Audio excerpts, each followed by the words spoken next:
How do you handle trials and tribulations in your life? And what do trials and tribulations do to your joy? Are you able to maintain your joy, your true biblical joy? Or does it change your spirit into something that's negative? Are you angry? Are you frustrated? Do you get angry at God? These are very important questions.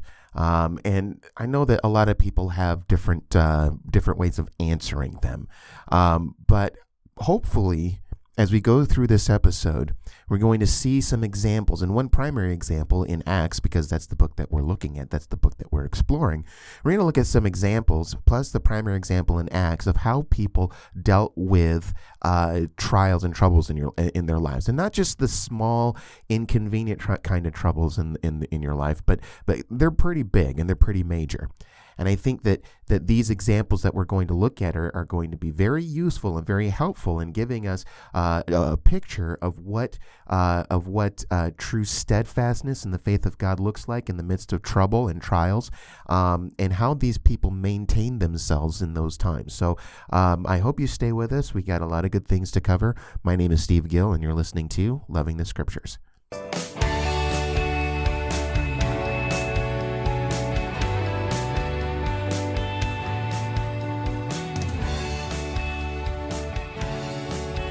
Well, let's get right to it here. In this episode, we're going to finish up Acts chapter 16. If you're new to Loving the Scriptures, first of all, welcome. I'm glad that you're listening, and I hope that you stay with us, not just for this episode, but for other episodes to come.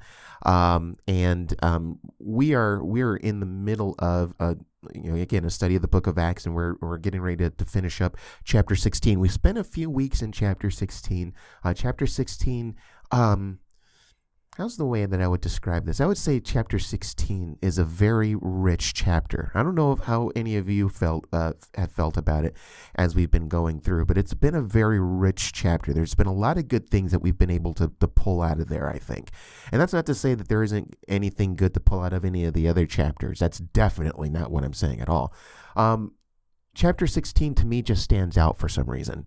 And so I've enjoyed exploring this chapter, and we're going to finish up chapter 16 today. And then what we're going to do next week we're going to take another one episode break from from the book of Acts to study one of the aspects of the gospel again. We're beginning to wind down on that series, just as we've been going through, and what we're going to be looking at next time is justification. We're going to talk about all of what that's about, what the Bible says about it, what it means, how we should receive something like this. Because justification, when you really sit down and think about what it actually is truly amazing. And so can't wait to get into that with you and explore that with you. And then after that, we'll go back into Acts, and obviously we will pick up where we left off, which would be chapter 17. Okay, so that's kind of the short-term map, just to give you an idea of where we're going. But let me, as I stated there, and as I just kind of threw the question out there at the beginning of this episode, we're just kind of asking the question: how do you respond to trials and troubles in your life? I think one thing, that, and I wouldn't say everybody who experiences trials and tribulations in our society react like this, but I think one common theme that I've heard from different people, even when people are telling their own testimonies about certain things that have happened in their life, is that, well, when this happened or when this happened or when that happened, it just really got to me, and I really got angry with God. I really did get mad at God because I was going through these sorts of things. And that's one thing that that I've heard from different people on a consistent basis when they're sharing about things about their trials. And listen, I'm not going to sit here and pretend that that's nothing that I haven't done. I'm one who has, I would say, has gotten mad at God. Does it happen often? No. In my past, though, I would say that there have been a time or two where I didn't like what was going on in my life. I didn't like what God was doing, and I got angry because I thought God should be doing it another way.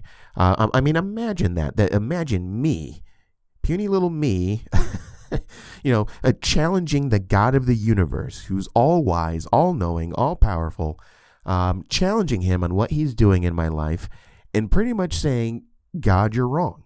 Okay. Now, of course, I never came out and said, hey, you're wrong. But I mean, here's the thing. When people get angry at God,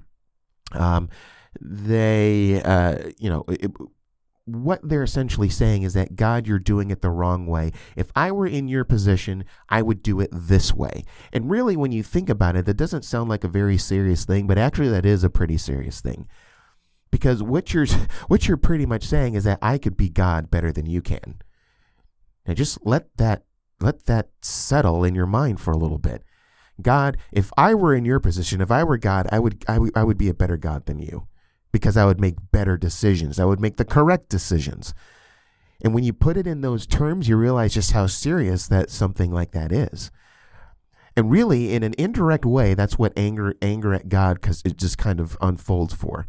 Now, in the midst of gut-wrenching trials, I think some of that anger comes where you kind of think it may not be so much of I don't like what kind of things you're trying to accomplish in my life through this trial.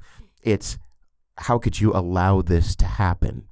It kind of goes along the lines of, you obviously don't care about me, otherwise you wouldn't have let this happen to me, or you wouldn't have let this happen to my husband or my wife or my child or whoever. It's because we know that God is all powerful. So if he's all powerful and all knowing, and he's able to stop certain things from happening, he certainly could do it. But in situation X and situation Y, these situations that are just very hard to handle, it just seems like God is asleep, or he's on vacation or something. And so we say, God, where are you? And we look at the things that go on in our lives or in the lives of people that we love. And then we say, what's the purpose in all this? There doesn't seem to be any sort of purpose to it. Now listen, I will tell you some good news. God does not do or does not allow things to happen that has no purpose. Okay. There are purposes behind the things that God does. Okay. And, even when we look at somebody like Job, we're going to take a real quick look at him. Job, just looking at things through his eyes, he didn't have any sort of idea what was going on, or why God allowed all the things that happened to him to happen. We know from a reader's perspective, because the book lays that out for us. But if you look at things from Job's perspective, Job is clueless, right? He's clueless. He doesn't know what's going on. And so if we look at things from a Job type perspective, where we don't have any idea, we don't have any clue, we kind of get antsy sometimes.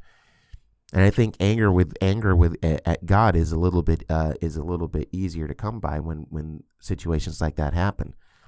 But listen, I want to point out real quickly 3 examples of what certain godly people did when faced with harrowing trials.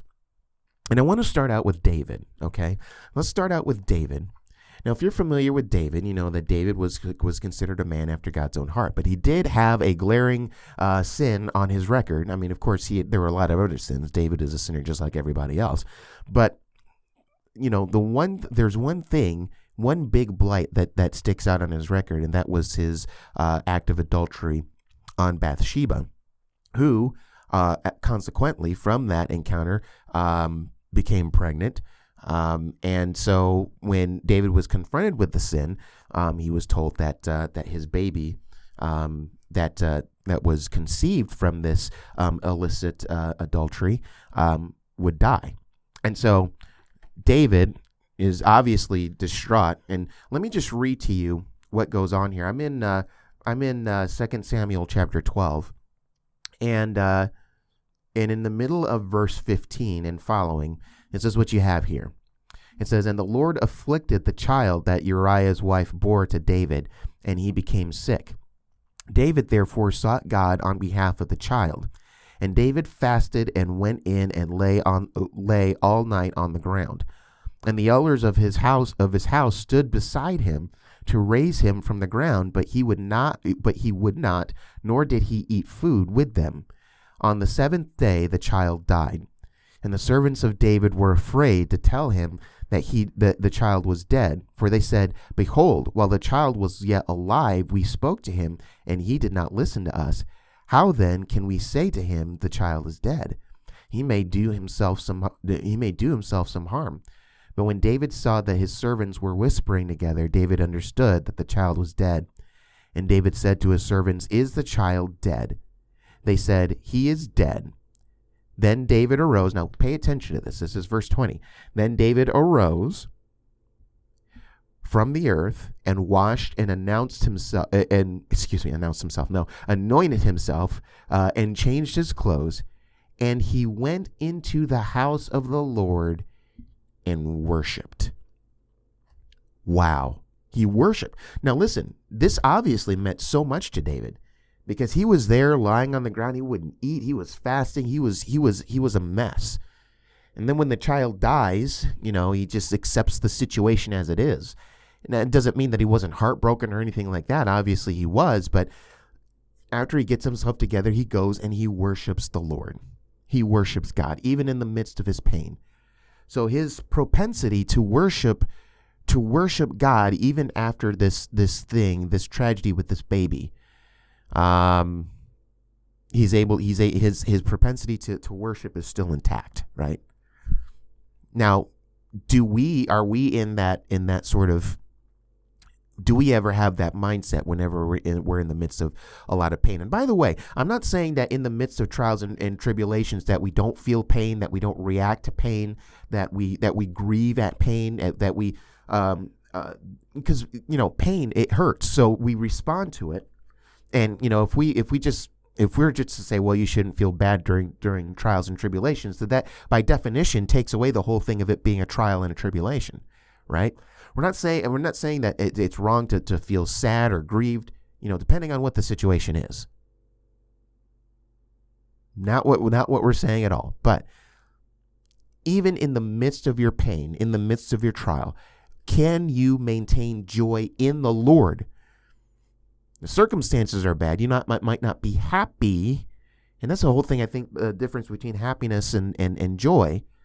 A lot of times we look at happiness. Happiness is a lot of times rooted in your surrounding circumstances, although one might argue that you can be happy in the Lord as well, even in the midst of that. But joy, true biblical joy, is a joy that is maintained in the Lord. It isn't touched by circumstances, which means if you have joy in the Lord, that means you're not going to get angry with him. You see what I'm saying? And so that's where that challenging question comes in, where you say, how do you respond to trials in your life? Not saying that when trials come, you just let it roll off your back and say, oh, it doesn't affect me. I'm a strong Christian and it doesn't hurt me at all. It doesn't faze me at all. That's not what I'm saying. In fact, when people do that, I'm pretty sure that they're faking it. And they're trying to display a sense of false humility, okay? That's not what we're talking about. But what is your attitude towards God? Again, I think a lot of people will be able to testify that they get angry with God a lot of times. Okay? Not everybody. I mean, I can't speak for everybody, but I think for a good number of people, that's kind of a reaction that they have in the midst of painful trials. And so you see here with David, certainly a painful trial, right? He lost his baby. I'm pretty sure that any of you out there listening who has lost a baby, maybe you've had a miscarriage if you're a woman, or maybe you've lost a young child, and they're died. You know kind of the pain that maybe that David felt when he lost his child. But he was able to go in and he was able to worship. I mentioned also Job, and I want to bring up Job. Now, Job is a very familiar case. And particularly in the beginning portion of the book that bears his name. And I want to start in chapter 1 and in I want to start in verse 13. I want to lay out everything that happened to Job. Okay, if there's anybody who understands gut-wrenching suffering, and I'm not even talking about when he was afflicted with sores. I mean, just even before that happened and everything surrounding him went wrong. Some people might say, yeah, you talk about attitudes and suffering and things like that, but you don't know what I'm going through. And that's true. I don't. But we do have examples from Scripture that would be able to give us a little bit of insight. So, Job is somebody who suffered tremendously. If you're familiar with Scripture, you know that that's something that you know what that's all about. But I want to lay out, instead of just skipping over and reading Job's response to his suffering initially, I want to lay out what actually happened, because it's one after another event that happened to him where he just lost everything. And so in Job chapter 1, verse 13, this is what it says, 13 and following. This is what it says. It says, "Now there was a day when Job's sons and daughters were eating and drinking wine in their older brother's house. And there came a messenger to Job and said, The oxen were plowing and the donkeys feeding besides them, and the Sabaeans fell upon them and took them and struck down the servants with the edge of the sword, and I alone have escaped to tell you.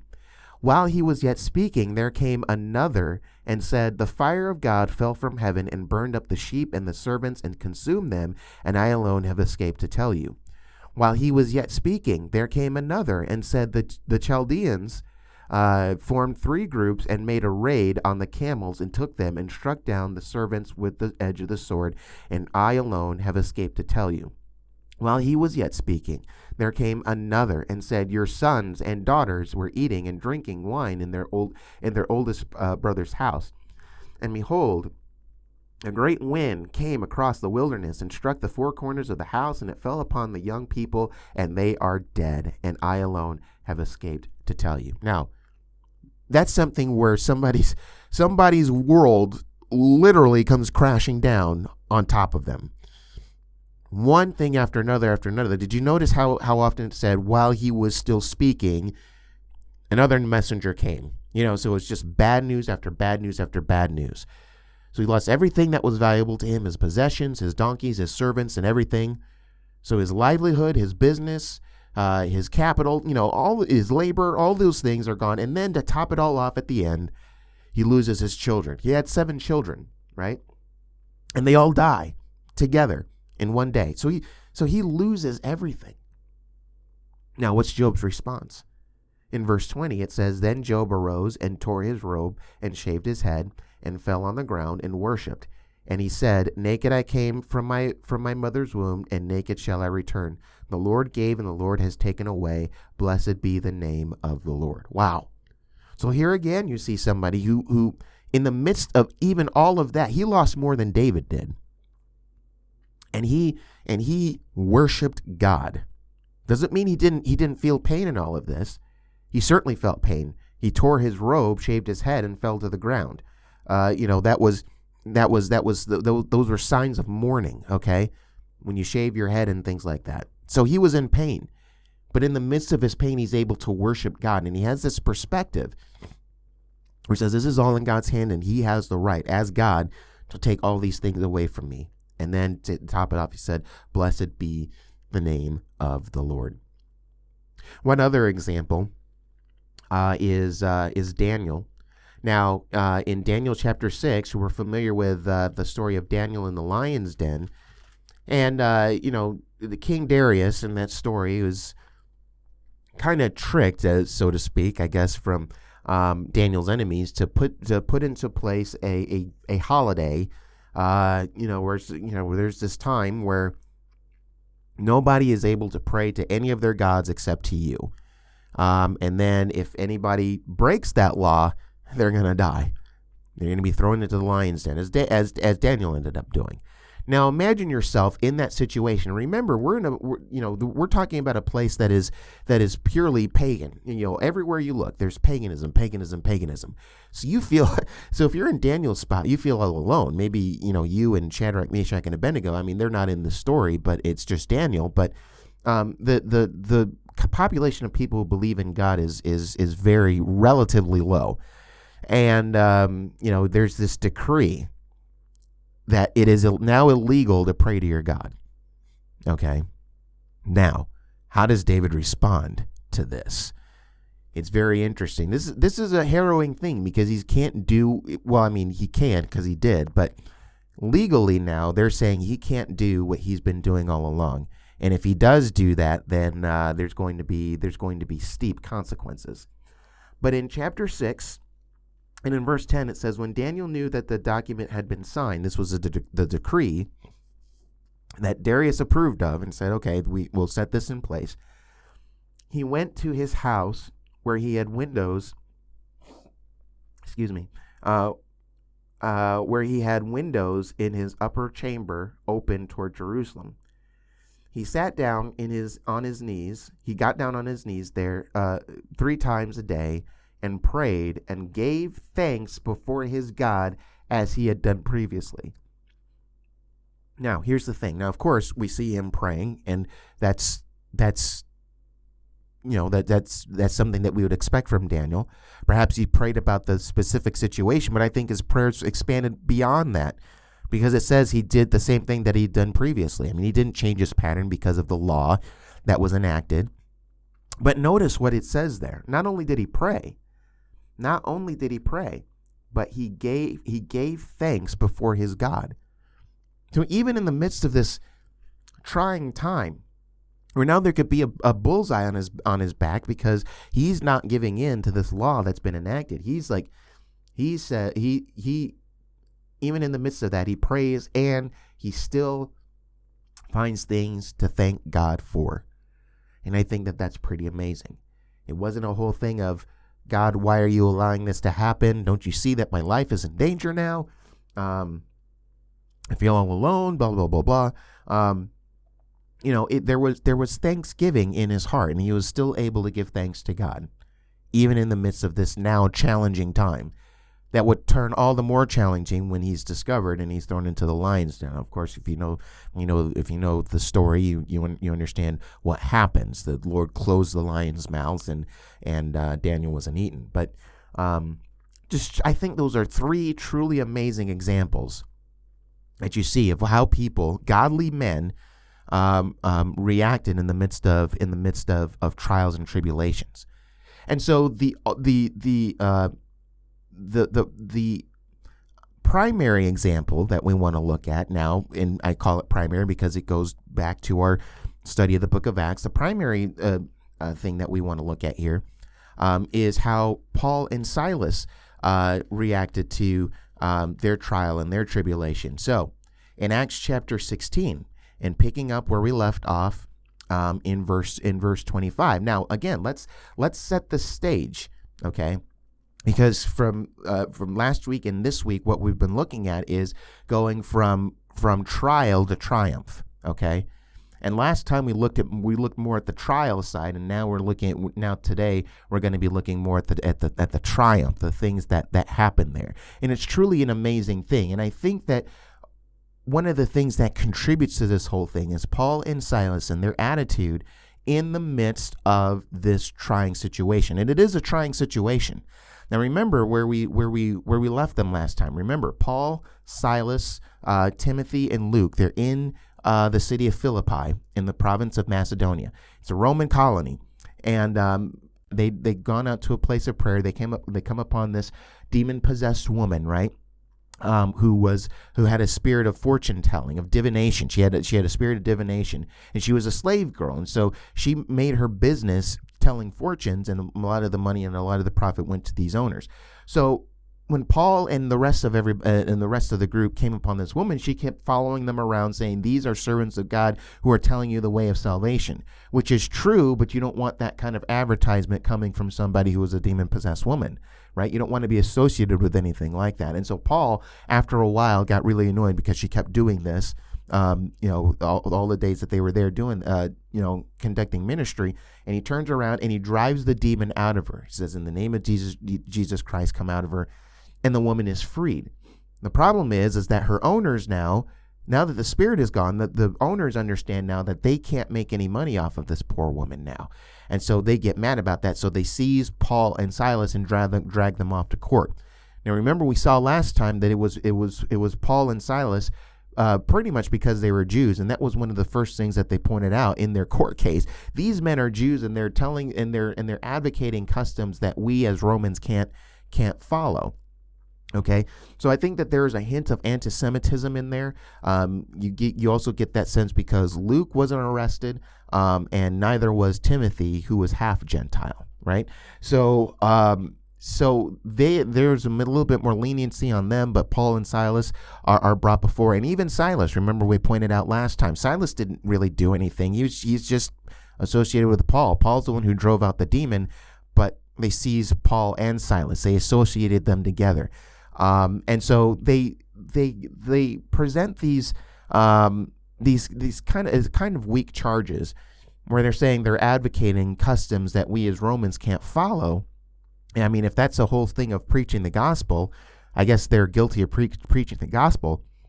But the thing is that they'd been engaged in this whole thing for many days, and now they're just deciding to do this. Well, they throw out this quote unquote convenient charge because they now have a motivation to do so, and it has nothing to do with them preaching the gospel per se, but it's because that they freed this slave woman from her demon, and now she can't fortune tell, and so now they can't make a profit.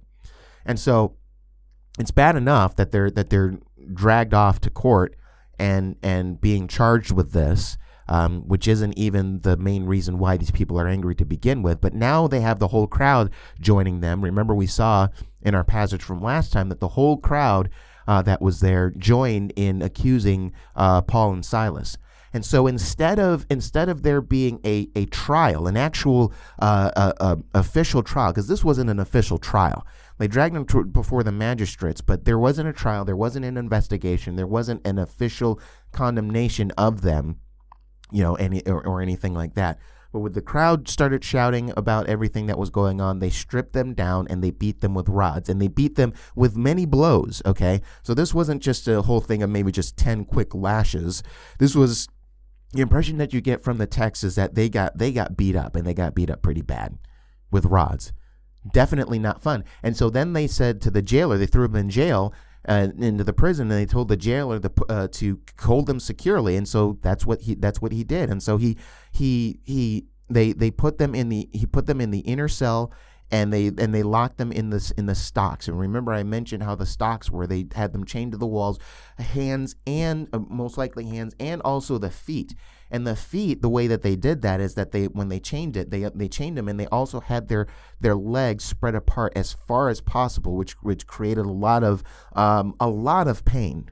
That was not by any means a comfortable position that they're in. So it's not like they were put into a cell where they can just roam around in a locked room. They're in a room, which may not have had to have been locked if they're being fastened in the stocks, but they're in a room. And not only, and they don't have any mobility in that cell. They are chained in the stocks in a very uncomfortable position. So, from this time, when Paul drives this demon out of the slave girl, you can say that was a perfect setup for a very bad day. It was a very, very bad day. And just imagine all the things that these guys went through. But then what we saw at the end of last time, and what I want to point out again in verse 25, is this. It says, about midnight, Paul and Silas were praying and singing hymns to God, and the prisoners were listening to them.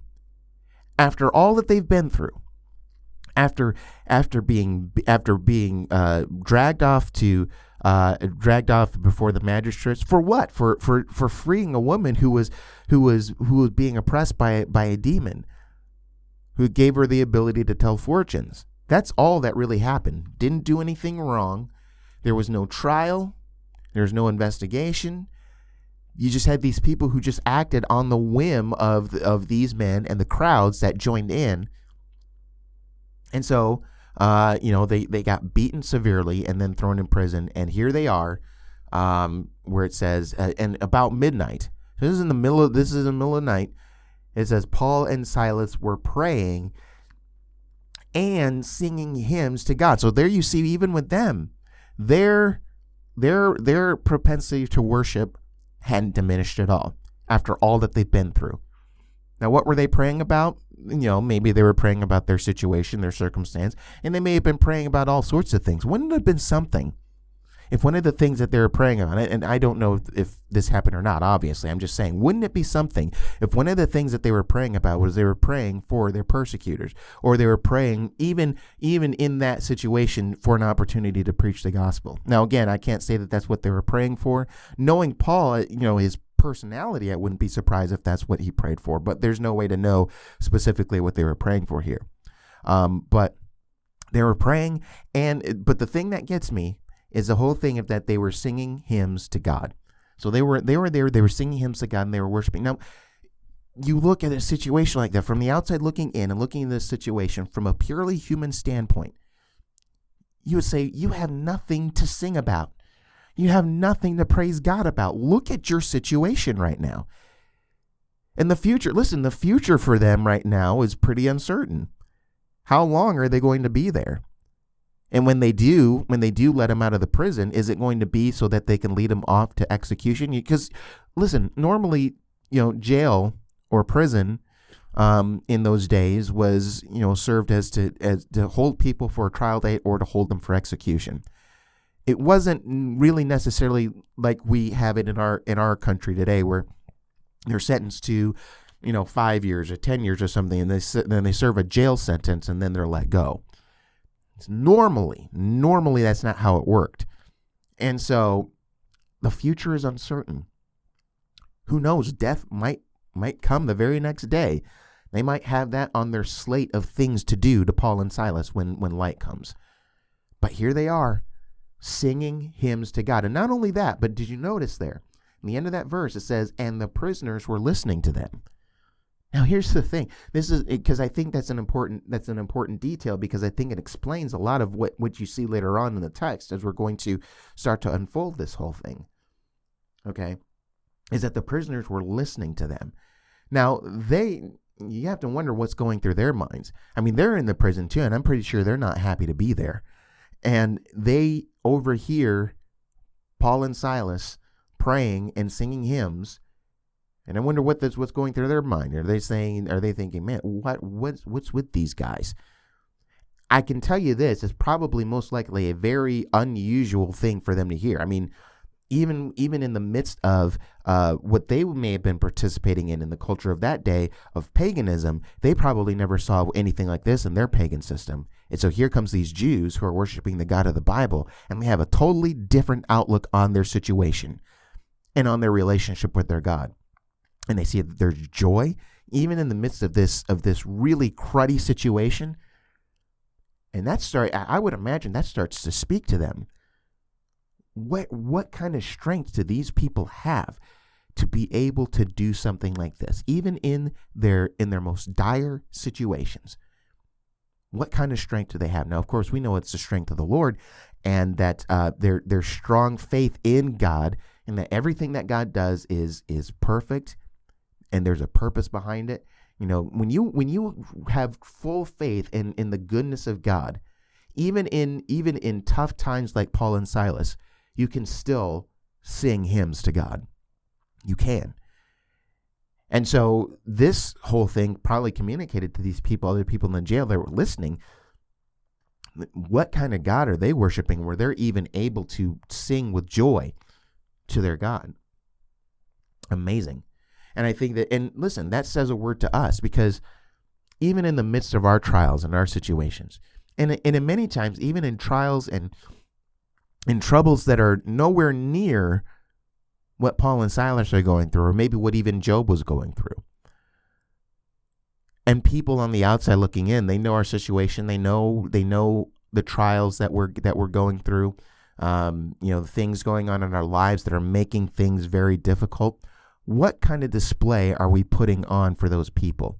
And I'm not saying that we're trying to act, we're putting on a show and we're acting here. I mean, if the Holy Spirit is truly vibrant in your life, this is just something that naturally flows from you, okay? If you're consistently walking in the Spirit, if you're consistently moving in the way of Scripture and that sort of thing, this is just a natural outflow as it relates to your consistent walk with Christ.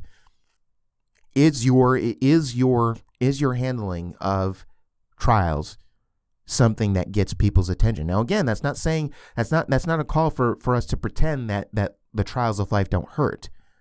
I don't want you to fall into that trap. That's not what we're talking about here. But are people able to see that your joy in the Lord is maintained?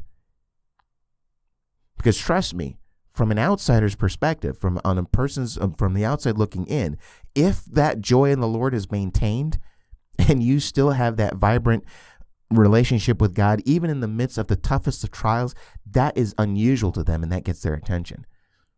And they might start asking questions in their minds, going, what in the world is the deal with these guys, with this person or that person? If that were me in that situation, I would just lose it. But this person right here, he still goes to church. If that were me, if I were going to church and all these things were happening to me, I would say goodbye to the church. I'd say goodbye to God. I'd say goodbye. But this person still goes to church. They still pray. They still do all these things. What in the world explains all of this? And so that catches people's attention. If your joy is gone, your joy is rocked, and it comes forth in your attitude, that might, in an indirect way, I don't know if people think this consciously, but they might think, this whole thing with their God might not be all that legitimate. So think about that for a second. Here in Acts 16, we see a situation where Paul and Silas, and they weren't doing this for show. This is just who Paul and Silas were. And the people in the jail got a good sense of who they were, and they got to witness that because they were listening to them as they were singing and praying to God. Now, as they were doing this, verse 25 is stopped in the middle of the sentence, and verse 26 carries on that sentence. Verse 26 says, "And suddenly there was a great earthquake, so that the foundations of the prison were shaken. And immediately all the doors were open, and everyone's bonds were fastened." Now, this is a whole thing. Everybody's bonds were unfastened, as it says there. Not just Paul and Silas's, but everybody's bonds were unfastened. So this is the prisoner's dream, right? You have an earthquake, and you get the sense when you read through the whole text that this was just a very localized earthquake. That this was something that just happened in the jail. It may not have been citywide in Philippi. That's just the sense that I get when you read the rest of the text. But I mean, we don't have to talk about that or anything. But let's assume that that's the case. That it's just something that happened at the jailhouse, and they have the earthquake that happens. If that's the case, then this is something where you definitely see God's purposes unfolding in this. And so the foundations are shaken, and the doors are open, and shackles are unfastened. And so there you see a perfect opportunity for everybody in that prison to pull a Richard Kimball. Okay. And they just dart out everywhere, and that's equivalent to the whole, incident on the bus. If you remember the movie, I never did watch the series, the television series. All I remember The Fugitive is the movie, the 1993 movie with Harrison Ford.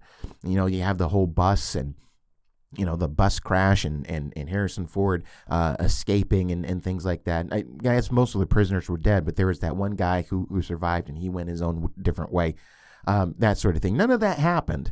A different version of The Fugitive that you would see with the earthquake and everything flying open, but nobody flees away.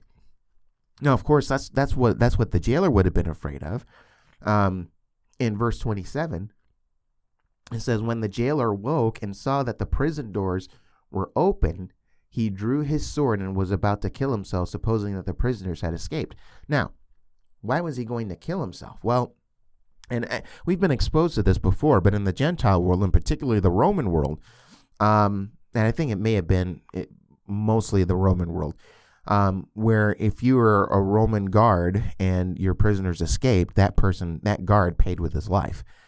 You remember in chapter 12, the guards that were guarding Peter, when Peter escaped, they were put to death. Remember that? Way back in chapter 12. Now, one way or the other, whether, he says, okay, the Romans are going to get me now. I'm responsible for this whole thing. So he's going to kill himself. He's like, well, why kill yourself? I mean, whether you kill yourself or whether you allow the Romans to get you, I mean, the result is the same. You're going to die. But I think maybe part of what goes into that is that he didn't want to suffer the humiliation and public shame. Maybe there may have been public shame that went into this whole thing if he allowed the Romans to get to them and punish them because he let the prisoners go. Who knows? But he looks at everything. He sees that the doors are open and nobody's inside, and he says, my life is over. My life is over. Okay.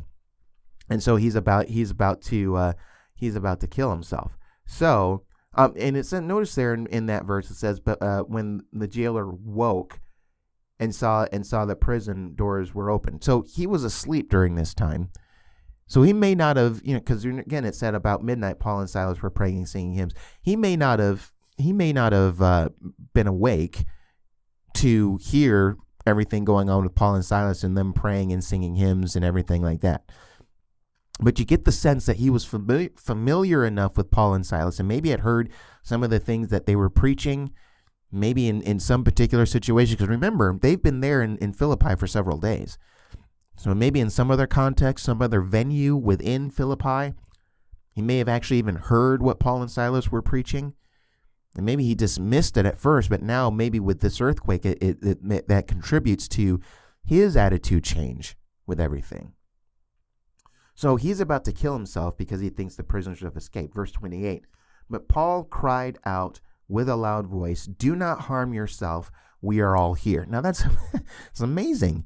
So Paul stays put. Silas stays put. And not only just Paul and Silas, you might think, okay, these are the Christian guys. You would expect them maybe to do the honest thing and not leave.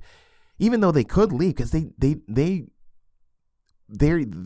charges against them are erroneous. They didn't do anything wrong. So really, if they did escape, you might think, well, isn't that okay? I mean, they really didn't do anything wrong. They're wrongly jailed. But, even with that, I mean, you if there's any sort of integrity or honesty or anything like that, you'd expect it from Paul and Silas. But Paul says that we are all here. Nobody else left, which is amazing because you would think maybe they would. And I think that maybe one of the things that you can gather from this, is that these people are so drawn to what they've witnessed with Paul and Silas. And then what happens thereafter, I'm pretty sure that they made the connection with them singing songs and hymns to God, and then the earthquake and everything opening up, that there's something that has to do with the God that they are praying to. And they're so intrigued by that to a very high degree that they have to stick around and see what's going on with this whole thing. What's up with these two guys? Instead of just running away, there's like, we got to stick with these guys. Look at what happened with what their God did. I really truly believe that they connected the earthquake, that they were able to put two and two together and understand that the earthquake had something to do with the God that they were praying to and singing to. And things like that. Because listen, when you're talking about pagan systems, when you're talking about cults, and when you're talking about things like that, you really can't, a lot of times those people really don't have anything groundbreaking to stand on just as far as manifestations of the workings of the gods in their life. I think that's one of the reasons why you had people in the Promised Land after the Exodus who melted with fear at the Israelites because they heard about what the Hebrew God did at the Red Sea, and they would come to understand our gods don't do anything like that. In fact, they don't do anything for us at all.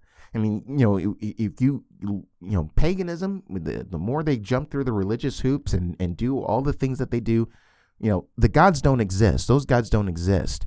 So a lot of times you don't see anything happening. Now, if anything does happen, you do have demons behind the scenes that imitate things like that. But really, even in those imitations, God outshines everything else having to do with the false system. And so you have a lot of people in these pagan situations, these pagan people, I'm pretty sure that they look at things and they say, our God doesn't do things like that. Our God doesn't shake the foundations and make all the doors fly open. You get the sense that this was an earthquake that was strong enough to do all this stuff, but it wasn't something that affected the whole building. The building remained intact. It didn't fall to the ground or anything like that. Because again, this is something where God is trying to accomplish something very specifically having to do with this Philippian jailer. And so Paul and Silas are there at the right place at the right time to meet this divine appointment. And that's what this all leads to. Just as we saw before in chapter 16, where we're exploring these closed doors that are happening to this group as they're trying to get into certain places to preach the gospel, and then the open door opens in Philippi. Here we have a situation where you have all these bad things happening, where Paul and Silas get thrown in jail, get thrown in prison, and that's where they meet this Philippian jailer who needs to know the Lord. The path to get to that divine appointment was painful, but man, at the end, and I think Paul and Silas probably understood this, is that this is something that where they're fulfilling God's purposes in bringing in talking to this Philippian jailer, and perhaps in having a foreknowledge of that. That's why Paul and Silas stayed as well. And so they say, hey, don't harm yourself, don't hurt yourself. We are all here. Now notice the reaction here in verse 29. It says, and the jailer called for lights and rushed in, and trembling with fear, he fell down before Paul and Silas. Now, I think the jailer understands that this is something having to do with their God as well. And that's why I speculate that he has prior knowledge of who these two people are, may have actually even heard them speak on a prior occasion and knew what they were all about. He was asleep, probably, when they were singing hymns to God. So it wasn't an immediate connection, but you get the sense that he knows what they're all about, and that this has something to do with their God. And he comes before them, and he's trembling with fear. Now, why? Why is that? It can't be because he's afraid of what's going to happen to him with his superiors. That's what it was originally. But when Paul and Silas and everybody else come out and say, hey, we're all here, then you have nothing to worry about. You'd expect that there's a sense of relief there. Okay, everybody's here and they're not running away. So, okay, great. But he still comes before them trembling with fear. And I think that the reason why that is that he understands that he's dealing with something supernatural, a supernatural God having to do with these two men who just displayed himself powerfully. And, And so with displays like that, displays of power, and again, a type of power that these pagans probably had never been exposed to before in their system of paganism. And I'm pretty sure that the Philippian jailer was involved in that just like everybody else. And he gets the real dealio with a real manifestation of power, the one true God connected with these two people. Now he begins to understand what kind of person he truly is. He understands that he himself is a sinner. Just like even with people who believe have sort of that fear when they understand who they are compared to who God is after a display of power. Remember, we've looked at some of this before. Isaiah in Isaiah chapter 6, right? Woe is me, I'm a sinful man, right? Or I am ruined, I'm undone. And then Peter in Luke chapter 5 with that great catch of fish, go away from me, Lord, I'm a sinful man. I think you see the same thing here, except this is with somebody who is unregenerate. And now he has this, after this display of power and after the true God reveals himself, he now comes to this understanding, I am nobody and I am a sinner. And so you have this, what you have here is a person who understands that he needs saving. Because what happens after he falls down before Paul and Silas in verse 29? Verse 30, it says, then he brought them out and said, sirs, what must I do to be saved? Now, I mean, again, that's just another clue that the Philippian jailer knew Paul and Silas, knew what they were all about, had maybe heard about their God and things like that. And, maybe just like many other people had dismissed what Paul and Silas had said. Now he has this situation on his hands where he sees how God worked, and now he understands that he needs saving because for so long he'd been going the wrong direction. And so he comes before them and he says, sirs, what must I do to be saved? And just think about that. To ask the question indicates that he knew that he was in danger spiritually. What must I do to be saved? That I don't think people at that time used the word saved as loosely as we do now. we use the word saved a lot without really thinking about the fact that, saved, we just think saved means being a Christian. And technically that's true, but when we're talking about somebody being saved, you have to ask the question, saved from what? If you're saved, then that means that you were in danger of something. And the Philippian jailer understood that. Now the eyes of his heart are open to the reality of his spiritual condition. And he understands that he needs to be saved and that he's in danger. This God is real. And so he says, what must I do to be saved? And thank God that God had Paul and Silas in that area to meet his divine appointment. The road was rough to get him there, but he got him there. And I think that this speaks that Paul and Silas speaks a word to everybody else as well. Now, it doesn't mention the reaction of all the other prisoners and what eventually happened to them.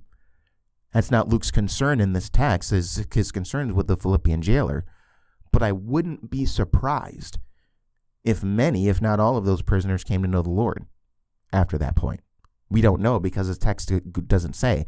But I wouldn't be surprised. Let's put it this way. I wouldn't be surprised that when I go to heaven, I bump into somebody there and he says that, yeah, I was a part of that group where the prisoners were there in Philippi. I came to know the Lord. I wouldn't be surprised at that at all. Wouldn't be surprised. So again, verse 30 says, then he brought them out and said, sirs, what must I do to be saved? Verse 31, and they said, believe in the Lord Jesus and you will be saved, you and your household. Now, of course, when he says, so again, he gives the normal response that you would expect. And he expands on that. You see that in the next verse, but he says, what it comes down to is belief in the Lord Jesus Christ. Okay. Belief in a person, right? Belief in a person, not a set of theology or creeds. I mean, doctrine and theology, the right kind of all that stuff is important, but we're talking about faith in a person. So he says, believe in the Lord Jesus Christ, you and you will be saved, you and your household. Now, obviously, it's not saying that when the Philippian jailer gets saved, then everybody in his household automatically gets saved. That's not what we're talking about, especially when you see the case here that Paul and Silas speak to the household as well. Okay, so based on their preaching to the household comes to know the Lord. And so again, you see that a lot of times in cases like this, and that's something that's not too unusual in that kind of culture. When the head of the house believes in a certain system, the family follows, except, when you come to the preaching of the gospel, and people come to know the Lord, we understand that to be a true, genuine thing, and it's not simply just follow the leader, but it's like the Lord touches the whole household and opens everybody's heart in that household. We saw it before in chapter 10 with Cornelius. Remember that? We saw that way back at that point. So he's saying, when I preach to you and your household comes to know the Lord, and they believe, that all of you will be saved, is essentially what he's saying there. Verse 32, and they spoke the word of the Lord to him and to all who were in his house. So that's what that next verse is. So it wasn't just, okay, believe in the Lord Jesus Christ. Do you believe? Pray this prayer. I mean, it wasn't anything like they expounded on things here. And not only to the Philippian jailer, but to the whole house. So again, that's where we get the whole thing where it's not just the jailer becomes a believer and then everybody else automatically becomes saved because of that. There was preaching that was done to the whole household as well. And so the whole household exercised their own faith in coming to the Lord. So they preached to the whole house. Verse 33, and he took them the same hour of the night and washed their wounds, and he was baptized at once, he and all his family. Now, a couple of things. What we see here, like we see in other cases in Scripture, is a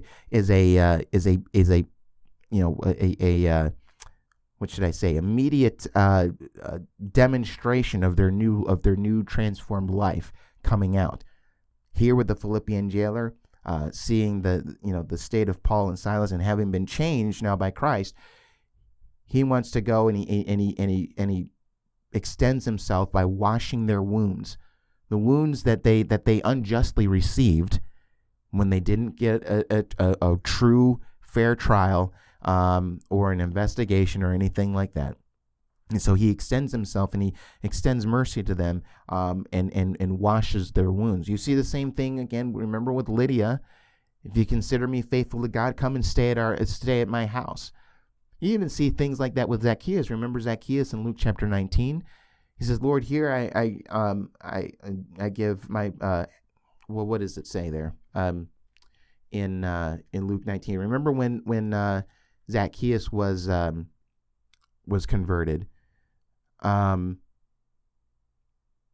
he says, this is in Luke chapter 19, verse 8, and Zacchaeus stood and said to the Lord, Behold, Lord, the half of my goods I give to the poor, and if I have defrauded anyone of anything, I restore it fourfold, right?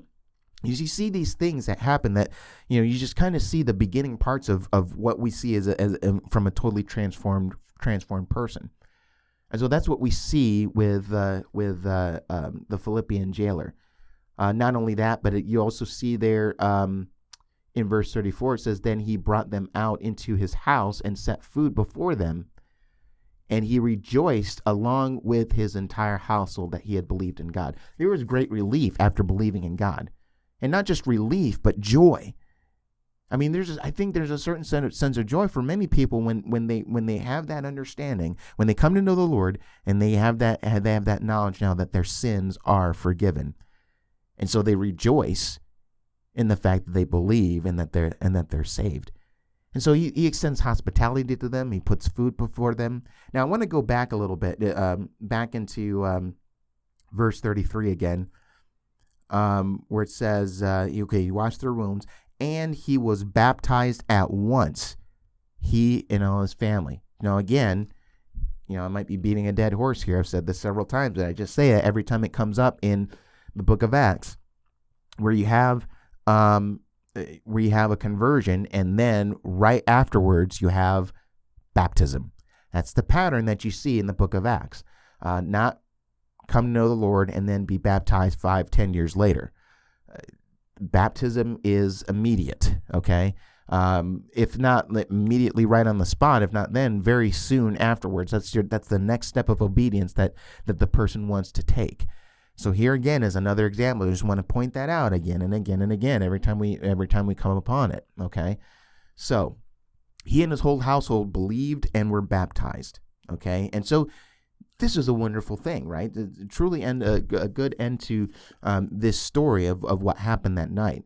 And so just looking at this whole thing in proper perspective, the trial that Paul and Silas went through was amazingly tough, tremendously hard to deal with, I'm sure. But I would, if I were sitting down and interviewing them, if they were alive today and I was sitting here and interviewing them, just knowing their character, I'm pretty sure that they would say everything we went to in order to come to the path of that Philippian jailer was well worth it. It was well worth it. If it meant that it brought us to that point so that we can meet God's divine appointment, so that he could hear the message and so that his family could hear the message, so that they can become saved, it would have been worth it. And so, they were people who even in the midst of their circumstances looked beyond their circumstances and were able to be ready and prepared to be used of God in that sort of situation, which may not have been as easy a thing to do if their attitude about their situation had been something opposite what it actually was. And that's a good word for us. We, especially we're limited creatures. We can't see ahead of us, and we don't know everything that God is doing or what he's trying to accomplish. And the way we receive those trials may help or hinder the path that, what's trying to be accomplished in our lives, or even for the sake of somebody else. See, this is amazing, because in this situation, it's not about Paul and Silas. It's about a guy who needs to know the Lord. Ever thought or ever wondered that sometimes our trials may be put in place for the sake of somebody else? You maybe even get that sense in 2 Corinthians chapter 1, where it says that the suffering that you suffer can and results in comfort from Christ, and that comfort can overflow into somebody else's life as you comfort somebody else who's going through that same trial. You see, so you may have been going through a tough time, a tough period of time, but that can be used by God to reach other people who are going through the same thing. You see, it's not just about us, and we have to really realize that, because we can be a very selfish people sometimes. But sometimes, just think about this. Has it ever occurred to you that sometimes our trials and our troubles happen for the sake of other people, or reaching other people, or comforting other people? Take some time this week to really think about that, because I think that's and let the Lord guide you in your thinking and your meditation on that. Maybe He'll lead you to certain scriptures that kind of brings more light to that. But I think it's something that's worth meditating on. I really do. So it's all for the sake of this divine appointment in meeting this Philippian jailer. Now, as we start to close this out, verse 35, it says, but when it was day, the magistrates sent the police, saying, let those men go. Now, this is just interesting. He says, all of a sudden, these people come out, and this gives me more of an indication that this was all part of God's plan, and now God's mission through Paul and Silas is accomplished, and now it's time for them to go somewhere else. Because now, all of a sudden, we're not even given any explanation. These people just come and they say, hey, we have orders to let these people go. Just why? I mean, again, like I said, normally that doesn't happen. Even outside of a trial, they'd already condemned them they'd already seen them as guilty outside of a trial and locked them away. Now, all of a sudden, again, with no explanation, that's what gets me. No explanation. It says, hey, let these people go. I think God moved in that situation, and that's just God letting them go so that they can continue on the course that He has set aside for them. And I think that's what you have there. So they send the police saying, let those men go. And the jailer, verse 36, and the jailer reported these words to Paul, saying, the magistrates have sent to let you go. Therefore, come out now and go in peace. And by this time, they're back in the prison, which gives you this indication that that he had brought them to the house, they had washed their wounds, he had given them an opportunity to preach to the household, but had brought them back to the jail, which again is another indication that the earthquake didn't cause the building to fall into shambles or anything like that. Come out now and go in peace. Verse 37, it says, but Paul said to them, they have beaten us publicly, uncondemned, men who are Roman citizens, and have thrown us into prison. And do they now throw us out secretly? So here's the thing. There may have been some sort of conviction that they, a divine conviction that maybe they couldn't explain, that they need to let them go, but they wanted to do it secretly.